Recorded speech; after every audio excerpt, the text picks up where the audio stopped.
네, 안녕하세요. 동서문화의 신용철입니다. 지난번 시간에 우리는 이타고의 여성관을 일반적으로 봤습니다. 오늘은 이타고의 여성관 중에서 우리가 특히 이타고가 극히 높이 찬양하고 평가한 당나라 시대의 여황제 측천무후에 대해서 살펴보겠습니다. 이 측천무후는 624년에 나서 705년에 죽었으니까 거의 82세까지 살았습니다. 측천무후는 그 당시 세계에서 가장 중심이 된 3대 제국, 유럽의 동로마 제국, 그 다음에 중동의 사라센 제국, 우리 동아시아의 당나라 제국이었는데, 아마도 그때 가장 강력한 나라였던 당나라 제국의 전성 시기를 살았던 중국 역사에 하나밖에 없는 유일한 여자 황제입니다. 우리나라는 신라 시대에 세 분의 여자 국왕이 있었고, 또 우리가 대한민국에서도 박근혜 대통령이 있었지만 중국에서는 역사상 통치자는 한 사람입니다. 이 측천무후는 당나라의 세 번째 황제인 고종의 황후로서 거의 45년 동안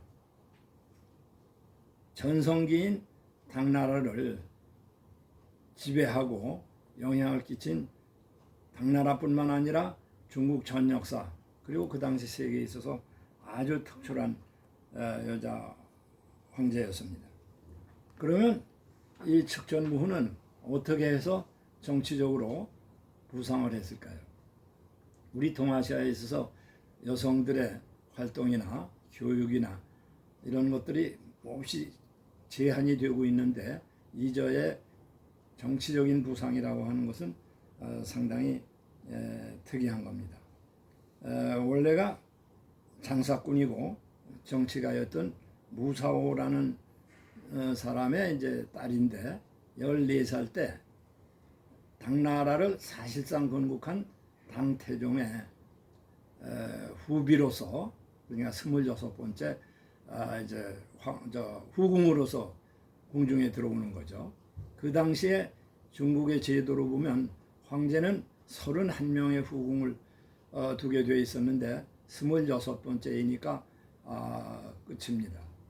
그런데 14살에 들어오고 너무 어려서 당태종과의 그런 실질적인 남녀 관계를 할 수가 없었던 시였는데, 또 당태종이 죽고 나서 결국 이제 비구니로서 그 태종 황제의 묘에 머무르게 됩니다. 그 얘기는 그 당시의 제도로 봐서 자녀를 낳지 못한 후궁은 그 황제의 묘에 가서 비구니로서 일생 동안 명복을 빌고 있었는데, 결국 이 무제인, 그때 이제 제인으로 들어왔기 때문에 우리가 무제인이라고 부르는데, 무시 제인도 그렇게 이제 일생을 아마 햇볕을 못 보고 비구니로서 죽어갈 운명에 처해 있었죠. 그런데 태종의 아들 고종이 즉위하고 나서 자기 아버지의 이제 묘소를 가게 된 거죠. 거기서 이 여자를 만나게 됩니다. 그런데 사실은 태종이 있을 때 자기가 태조 때도 이 여자와의 이제 친밀한 관계가 있었죠. 그래서 거기서 이제 깜짝 놀라서 만나가지고 다시 그 남녀의 이제 인연이 이루어지고, 그걸 계기로 해서 이 여자는 궁중으로 들어오게 됩니다. 그럼 그 당시에 황후가 왕씨였는데, 왕씨는 아들이 없고 또 밑에 있는 여자는 그 아들이 있어서 대단히 불편하고 또 시기심도 나고 세력을 억제하기 위해서 이 무씨를 이제 궁중으로 데려오게 됩니다. 황제하고 얘기를 해서. 그래서 아마 13번째 소희라는 후궁으로 들어옵니다. 처음에 들어올 때는 이제 제인이었고 태종 때는, 그러니까 상당히 격상이 됐죠. 그러면 궁중에 들어온 뒤에는 이제 황후의 총애도 받고 또 황제의 종이도 받고 그러면서 이제 딸을 낳는데 그 딸을 굉장히 귀여워하던 황후가 다녀간 뒤로 이제 딸이 죽었습니다. 그것을 아마 측천부후가 자기 딸이지만은 이제 죽였다고 생각하죠. 그러고 나서 황후가 다녀갔기 때문에 결국은 우리가 수사를 할 때 황후가 딸을 죽인 거로 그렇게 쓰게 돼서 황후는 결국 내쫓기게 되는 거죠. 그냥 황후가 이제 폐하게 되니까 무후는 거기서 이제 자기가 황후가 되려고 이제 그 고종하고 얘기를 합니다. 그러나 그 당시에 중신회의에서 그것은 말도 안 되는 일이다. 왜냐하면 아버지의 후궁이 어떻게 아들의 황후가 될 수 있는가. 그래서 극렬한 반대에 부딪혀서 우선 부결이 됩니다. 그런데 고종은 그것을 대단히 안타깝게 생각하고 어떻게 하면 할 수 있을까 생각하는데 그 당시에 그 지난번 중신회의에서 참석하지 않았던 아주 유명한 당나라 건국의 공신 이적, 우리가 이세적이라고 했는데 그 세자가 이제 빠져서 이적이 됩니다. 그럼 이적이라는 그 장군한테 고종이 하소연을 합니다. 이런 일이 있었는데 결국 부결이 됐다. 그냥 그 이적이라는 장군이 아주 간단하게 가타부타 얘기하는 게 아니고 그거는 폐하의 집안일인데요, 뭐 그렇게 얘기를 합니다. 그 얘기는 폐하의 집안일, 그냥 폐하가 장가가는 일인데 왜 그걸 신하들한테 묻느냐 하는 얘기가 되는 거죠. 그냥 거기서 고종이 물어보 탁 그렇지, 내가 장가가는데 놈들한테 내가 물어볼 필요가 뭐냐. 그리고 그냥 강행을 합니다. 그래서 무후는 황제가 되는 거죠.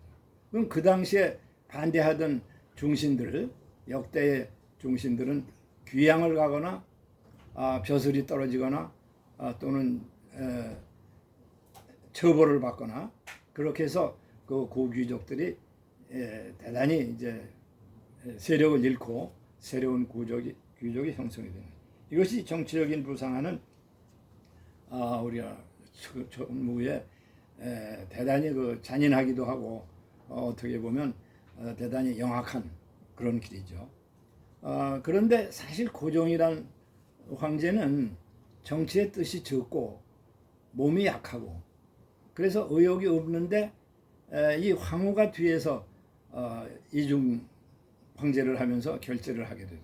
그래서 두 황제란 말이 그 당시 유행할 정도가 됩니다. 그러니까 사실상 황후지만은 이미 상당한 세력을 가지고 있었죠.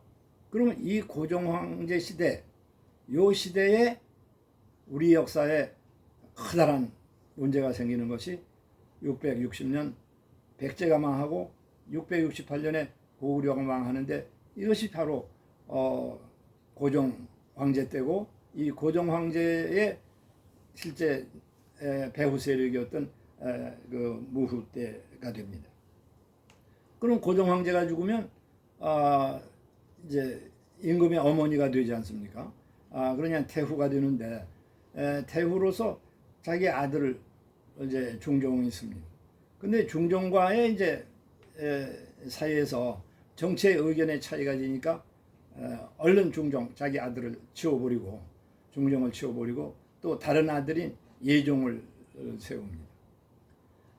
그러나 예종도 또 얼마 가지 않아서 그 당시에 아까 말씀드린 그 이적의 손자가 이제 이경업이죠. 이경업인데 나중에 이제 그 반란을 일으켜서 성을 바꾸게 해서 이제 서경업이가 되는데 그 서경업이 반란을 일으킵니다. 그냥 서경업이 반란을 일으키니까 거기서 무후가 아들을 보면서 못마땅하고 저까지 놈들 둬가지고는 이거 안 되겠다. 그래서 또 그 두 번째 아들을 치워버리고 아주 자기가 스스로 황제가 된 거죠. 그러니까 무후는 놀랍게도 황후로서 당나라를 좌우하고 또 황태후로서 황제를 두 번이나 바꿔치면서 또 당나라를 좌우하고 그 다음에는 아예 자기가 황제가 돼서 690년에서부터 5년까지 황제로서 15년 동안 또 당나라를 지배하게 됩니다. 그러니까 그 연한이 45년, 그냥 거의 반세기가 되는 거죠. 왜냐하면 당나라 290여 년 동안에 우리가 45년이라고 그러면 굉장히 긴 시간이고, 또 이 시간은 사실상 당나라가 가장 번성하고 그렇던 시기이기 때문에 상당히 놀라운 시기입니다. 잠깐만 시간이 얼마